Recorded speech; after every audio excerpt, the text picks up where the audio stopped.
Good evening. Tonight we look at two defining moments shaping global security.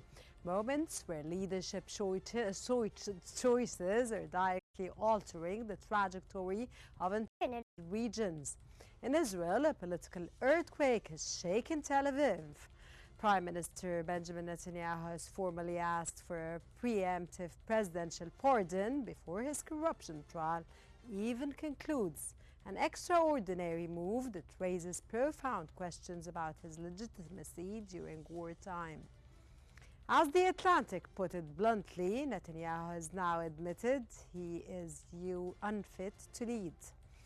Then we turn on to Moscow, where Russian President Vladimir Putin hosted U.S. envoys for 5 hours of talks, only to be accused by Europeans and Ukrainians of staging a diplomatic performance, not seeking peace, with Trump's new strategy upending transatlantic cohesion. The future of Ukraine's sovereignty is once again in balance. I'm Rana Al-Qassas, and this is A Focus.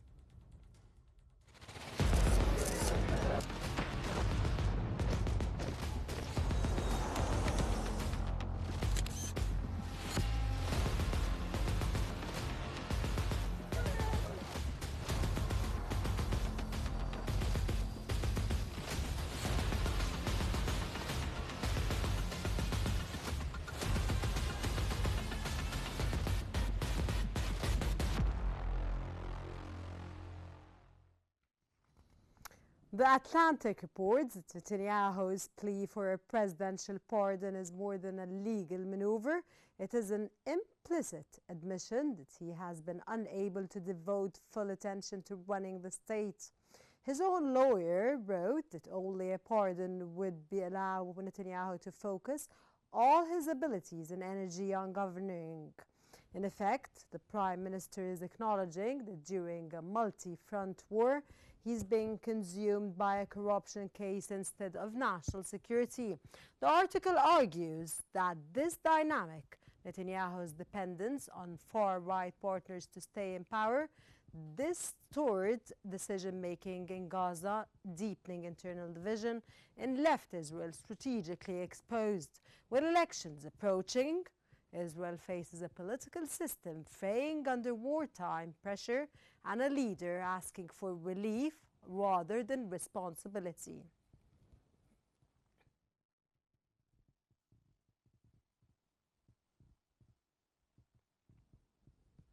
Joining us from Cairo is Ambassador Hisham Youssef, Senior Advisor at the European Institute of Peace. A very warm welcome, sir, and it's a pleasure to have you with us in Focus today. Ambassador, how do you interpret Netanyahu's unprecedented request for a pre-verdict pardon? Is this merely political theater or a genuine signal that he can no longer govern? No, it is genuine because he wants to get rid of all the cases that are raised against him in court, and he feels that he is under pressure. And it is obvious to those who are following this issue in Israel that he is coming closer to being indicted, and he wants to avoid that. Of course, there is a huge debate now in Israel about what the cost should be. And there are those who are pushing, even those from the right, who are pushing and saying, well, if this is the case and if this is the request, then he should step down from politics. And at that point in time, he can enjoy a pardon, and that would be the price. So there Sir, will I don't want to interrupt you, but sorry for the question here. If this is the case and you don't see it as a political theater, as we mentioned, is Netanyahu ready to get rid of his leadership, or it's a very weird and a very unprecedented and unexpected pardon that he's asking for at this stage? He's the one that's making all the wars all around the global world, especially in the Middle East. He's the one that's fighting everywhere. How is he asking for opposite things And because he's under pressure, he's going to give up being a prime minister at this point? Well, this is what there are political forces in the right that are asking him exactly that, and that he should not be able to continue to rule and also seek revenge on those who raised all these cases against him. Which But political by the way, forces, this is sir? not well. There are, Bennett, Lieberman, and others who are saying, well, perhaps he should step down in order for this pardon to take place. So this is an ongoing debate, but it is not surprising. This issue has been under discussion in Israel for months, and President Trump, when he went to Israel, he spoke about this issue in the Knesset itself, and he He asked did. the He did president to ask pardon him. for pardon for what Netanyahu is going through at the ICC, but not No, pardon, a presidential pardon, and not stepping down. No, I'm very sorry. This is not true. It's not related to the ICC. This is in relation to the court cases that he has. And he even said this should not take place in relation to some cigars and champagne and so on. So no, he was talking about the court cases inside Israel, and he was trying to see whether the president can do that. So, and he sent a letter to the president, and the president responded, in order for this to happen, Netanyahu has to make a request, and Netanyahu knows that. So only a few weeks later did Netanyahu come up and send a letter and asking for this to take place. Now the question is, what would be the situation internally in the balance of power in Israel in order for this to take place? So there is a fight between those who believe that he should leave in order to enjoy this pardon and those who are saying, no, he can stay. So we will see the outcome of this battle as the situation evolves in Israel. Sir, The Atlantic argues that Netanyahu's legal troubles directly shaped Israel's wartime decisions, especially in Gaza. Do you believe Israel's military strategy has been compromised by his political calculations? Absolutely. There are, all kinds of Israelis in different circles that are saying exactly that. He wants to be in a continuous state of war in order for his coalition to remain in power. And this is why he is, as you mentioned a little earlier, he is, waging war and military operations all over the region. So whether it's Gaza, the West Bank, Lebanon, Syria? Yemen, Iran, and so on. And now he's threatening also a possible attack on Iraq. So yes, this is his ticket as far as he's concerned to remaining in power and for this coalition to survive because Israel is facing all kinds of threats, whether they are real or perceived, in order for him to remain in power. Okay, sir, what risk does this political vacuum pose for the region, especially as far-right coalition partners threaten to collapse the government if any diplomatic track towards Palestine statehood is considered? What do you mean by political vacuum? There would be no political vacuum. If there would be either early elections, or the situation will continue until the elections that is supposed to take place in Israel in October of next year. So there won't be a political vacuum. There is a political maneuvering by Netanyahu and the coalition to continue to be in power. And there is an opposition that is trying either to have early elections or to make sure that Netanyahu is no longer in the driving seat after the next elections. Sir, could you please explain from your own perspective and point of view when his lawyers said that the pardon would allow Netanyahu to focus all his abilities and energy on governing? On what is he focusing now? Well, his argument is that this is taking much of his time and that he needs to focus on all kinds of other things. And also he's saying that this is dividing Israel and that he wants to unite Israel after he's pardoned and so on. So this is his argument. He has to have a narrative in relation to why he is presenting this pardon, while at the same time he is not admitting any guilt. So this is how he is framing the request for a pardon from the president, but some circles in Israel are not satisfied with the manner in which this is going because they feel that he needs to admit guilt. And as you mentioned, this is also a pardon that is requested before a verdict is reached. But it seems that he feels that Netanyahu, that is, feels that it is getting closer to a verdict that may not be in his favor. And sir, deep inside you, do you think that what Netanyahu is saying or what he is expressing or whatever it's happening or taking place now when he asks for a presidential pardon, do you think that it is okay? It's not up to me to say whether it's okay or not. It's up to the Israeli people and up I to. said, what do you feel, sir? But it's okay if you don't want to answer. The article highlights how Israel's internal divisions made it Let, vulnerable before and after 7 October. Do you see parallels between this fragmentation and previous eras of Israeli political crisis, sir? Absolutely. Well, Israelis feel that what they are facing today, the level of polarization, is unprecedented.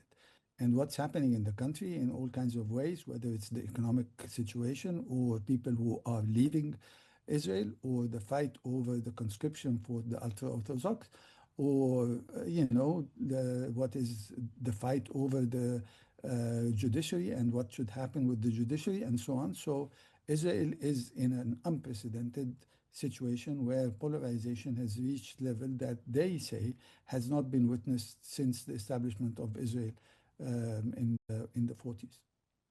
Sir, if Netanyahu's coalition fractures ahead of elections, who stands to gain politically? And what scenarios should Palestinians and regional actors prepare for? Well, the last 4 or 5 elections in Israel that took place in a very short period of time was all about whether Netanyahu should be governing Israel, yes or no. So it wasn't about a fight between the left and the right. It was a fight between the right, between those who believe that Netanyahu should remain in power and those who believe that Netanyahu should not remain in power. And this is why they have been unable to reach government for a number of years after having 5 consecutive elections. And then for a short period of time, Bennett came as prime minister, although his party only had 6 seats in the Knesset with the help of Lapid. And then it broke down just before Lapid was supposed to become prime minister. He became a prime minister, an acting prime minister for a little while. So we will see how the situation evolves. But I think there is general agreement in the region and beyond that it is better for the interests of Israel and for the interests of the region to have a different coalition because there is a recognition that this has been the most extreme coalition and government in Israel since its establishment. So meaningly from the perspective of Israeli, that Netanyahu steps down at this point. Stepping down is related to the current pardon discussion, but yes. The question in relation to elections. And if he reaches elections, whether a pardon takes place or not, then the fight will be whether Netanyahu should continue or that Netanyahu should step down in favor of another coalition that will also be from the right. So we do not expect that what will happen would be a transformation in Israel from the right to the left. No, it will be within the right, but with different leadership that hopefully would be more willing to be persuaded to advance in a more constructive way, whether in relation to Israel-Palestine or in relation to Lebanon or in relation to all kinds of other files that have been sowing havoc in the region, including the relations with Egypt, relations with Jordan, and all kinds of other factors that have been negatively affected as a result of the practices that are taking place by this extreme government. Sir, the war in Gaza has been prolonged despite widespread Israeli public fatigue. How much of this continuation is driven by ideological partners who hope to reshape Gaza demographically and politically? Yes, Absolutely. This is what is driving it.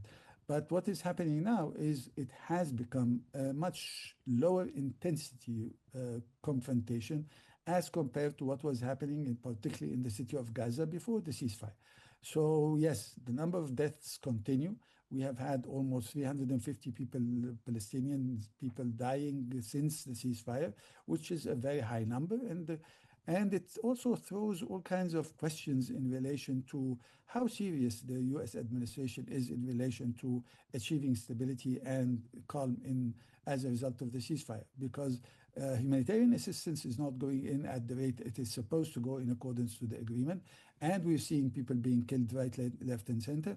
And we see escalation in the West Bank that is also unprecedented in relation to demolition of houses, putting roadblocks, checkpoints, and so on, all over the West Bank, and so on. So this also is something that cannot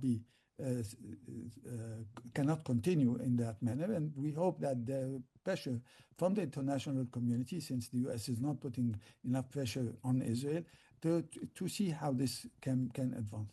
The only pressure that we saw recently was something that took place in the last 48 hours when President Trump publicly indicated that he's not satisfied with the way in which Israel is dealing with this Exactly, sir. This was the last question I wanted to ask you in 10 seconds because I have to wrap up. Sir, what is the stand of the United States from all of this discussion we've been discussing since the beginning of the interview? How do you see the stand of the United States and President Donald Trump towards Netanyahu and Israel?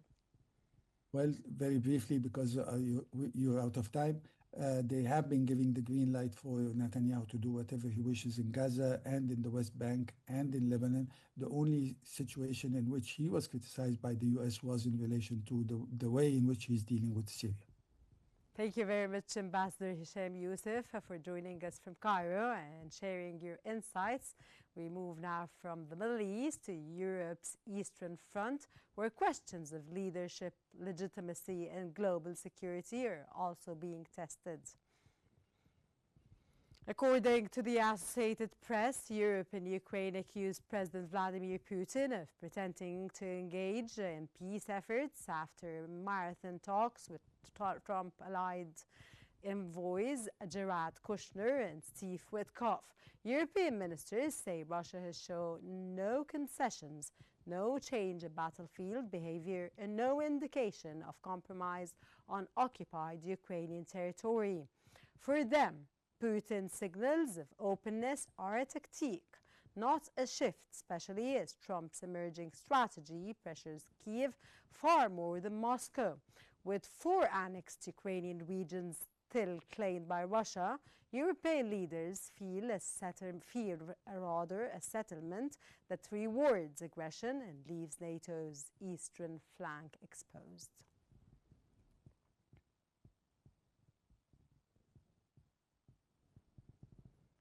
Joining us is Dr. Donald Jensen from Virginia, Associated Fellow at the Gino Germani Institute and Adjunct Professor at Johns Hopkins University. A very warm welcome, sir, and it's a pleasure to have you with us. Sir, Dr. Jensen, Europeans say Putin is feigning interest in peace. Based on your understanding of the criminal, does Moscow truly believe negotiations can serve its strategic goals? Especially, of course, after yesterday's 5 hours meeting, which ended by Putin saying that there are places in Ukraine that he will take whatsoever.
back again with us?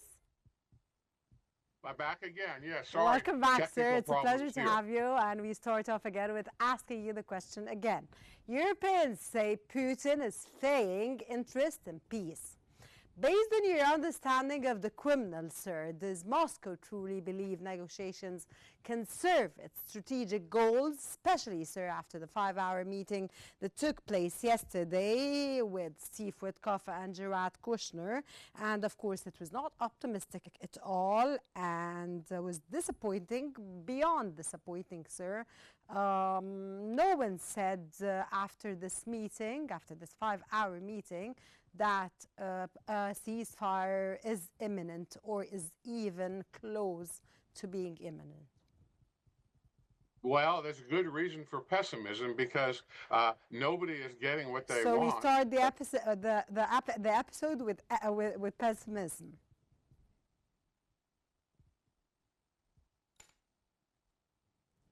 Yes, there's no reason. There's no reason to be optimistic at all. There's no progress in the negotiations. There's no progress toward a compromise. And Putin is at the table so he can get what he wants, which is the subjugation of Ukraine without losing any more soldiers. So this is, you saw his usual diplomatic games yesterday, keeping the Americans waiting for 3 hours. The Russians have a great deal of problems in their own backyard. They are not winning the war, as so many in the people in the West think. The outcome of the war is uncertain. And that depends on solidarity in the West. That depends on continued military support for Ukraine. And it depends, above all, frankly, for understanding the game that Putin is playing. And he's playing to win. He's trying to win, and the trajectory that he is, the trajectory now that Putin is showing everyone that he is winning actually on the ground, and that Ukraine is losing this war. But this is not what's happening. So how do you read this? Well, I think Putin is telling people he's winning so he can convince his supporters in the West in particular that it's time to end the war. But then, frankly, if you look at the battlefield, the lines have barely moved. Russia is losing a horrific amount of people. Russia has economic problems. So the outcome is not clear. Ukraine has its problems too, above all, with manpower shortages. But Putin has seen that some people in the West are not as supportive of Ukraine as Kiev would like, as some capitals in the West would like. He's exploiting that. So just because he says he's winning doesn't mean as taken a year and a half to take a small town, Pokrovsk, which they still don't control. So this is really an information operation by the Kremlin to get the West to fold the cards, to get the West to go for a settlement on the terms that Putin wants. So Europe fears that a settlement favoring Russia could embolden Putin to pressure NATO's eastern members. How realistic is this scenario, sir? Well, I think Russia's taken a horrific beating on the battlefield, and that's why it's going for a diplomatic solution to its liking right now. But certainly, if Russia reduces Ukraine to a weak rump state, as they say, Russia will certainly threaten Europe. NATO planners are saying in the next 4 or 5 years, Russia will certainly go forward, because if Russia doesn't go forward, the regime will go backwards. And this is the concern. You've seen all sorts of provocations against Scandinavia, against other countries in NATO, without really any NATO provocation at all. This is Putin shaking his sword at the West and saying, as you saw earlier this week, there is a chance of war. It's Putin who's talking about a war, nobody else. So there is a very real threat that if Russia gets what it wants in Ukraine, that he will go further. Not tomorrow. Can I ask you a question here, sir? If Russia is so confident at this point, from your narrative, of course, and from Vladimir Putin's narrative, and everyone that's affiliated, of course, to Russia, what about the sanctions, sir, that U.S. president might come up anytime when he decides to? Well, that's a very good question. That really is part of Putin's strategy. You know, if he drags out the war, the chances of the U.S. Congress or the President of the United States imposing more sanctions diminish. I think President Trump is calculating that if the negotiations proceed successfully, he won't need sanctions. Putin knows that. Putin knows if he acts like he's interested in peace and makes no compromises, there are people in the West who will not put more restrictions on the energy industry. They will put more.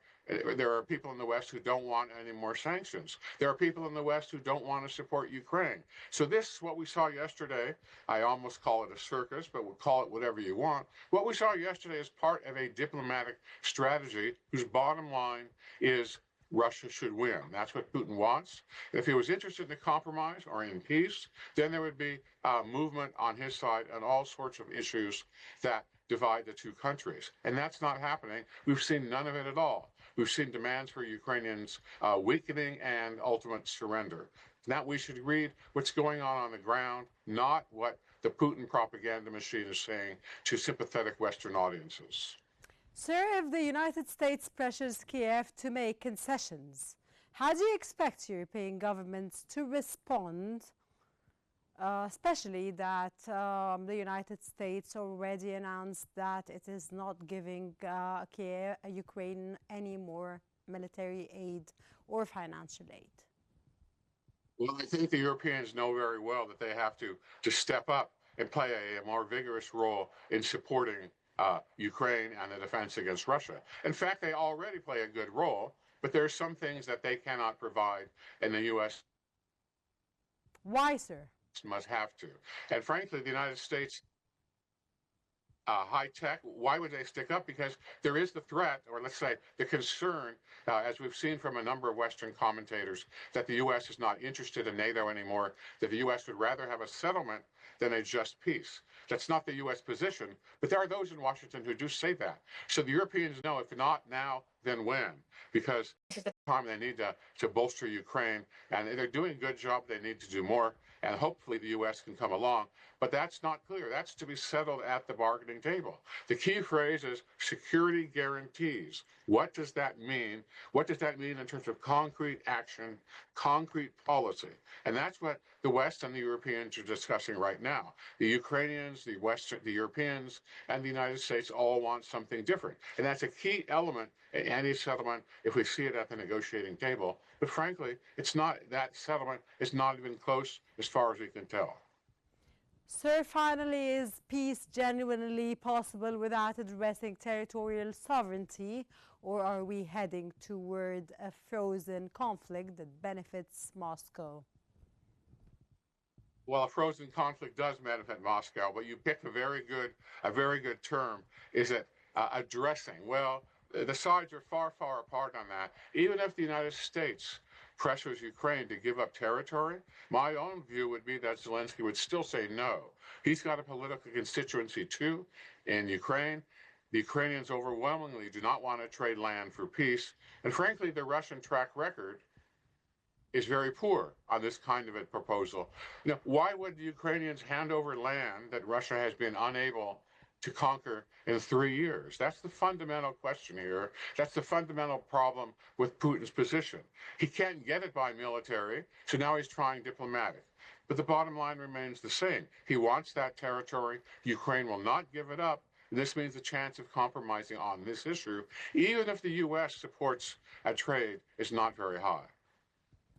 Dr. Jensen, thank you for your analysis and for joining us and for your informative and intellectual knowledge, plus your time, sir. We really very much appreciate your presence in this interview that may added value to the program today. Thank you very much, sir. That's all for tonight. Two stories from two continents, but with one shared lesson.